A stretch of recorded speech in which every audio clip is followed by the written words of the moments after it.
اب مجھے ایک دو چیزیں چھوٹی چھوٹی بتا دیجیے، اور وہ یہ ہے کہ خاتون کے چہرے کے پردے کا کیا حکم ہے؟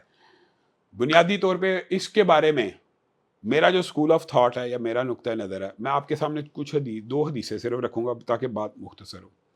رسول اللہ صلی اللہ علیہ وسلم نے فرمایا جب کسی سے شادی کرنی ہو تو اس کو دیکھ لیا کرو۔ ایک صحابی کے رشتے کا پورا واقعہ آپ کے دماغ میں آ گیا کہ پہلے دیکھ لینا، ایسا نہ ہو کہ انصار کی عورتوں کی آنکھیں اور چہرے کے بعد۔ اب مجھے ایک بات بتائیں، رسول اللہ صلی اللہ علیہ وسلم نے کیا دیکھنے کی اجازت دی ہے؟ میرا چہرہ ہوگا۔ اب یہ دیکھیں کہ یہ راکٹ سائنس نہیں ہے۔ آپ کسی بندے سے پوچھیں کیا رسول اللہ نے اس کو ننگا دیکھنے کی اجازت دی ہے؟ برہنہ دیکھنے کی؟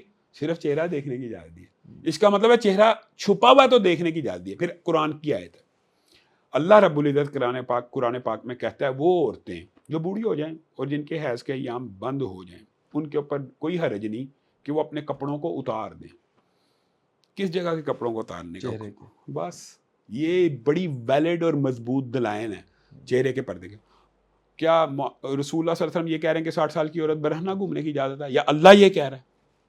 اللہ کہہ رہا ہے کہ صرف چہرے کا پردے کی تخفیف ہے، اور قرآن کی اسی آیت میں لکھا ہے کہ اگر وہ پھر بھی کپڑا پہنی رکھے ہیں تو بہتر ہے۔ آپ بتائیں، یعنی چہرے کا پردہ 60 سال کے بعد بھی حکم دیا جا رہا ہے، تو پھر آپ یہ بندہ کہ چہرے کا پردہ ہی نہیں۔ اچھا، چہرہ ہی مرکز نگاہ ہے، چہرہ ہی حسن کا مرکز ہے، چہرے سے ہی بندہ اٹریکٹ ہوتا ہے، اور یہ تو انسانی جبلت کے اندر ہے، فطرت کے اندر ہے، تو وہی اسی کا پردہ نہیں ہے۔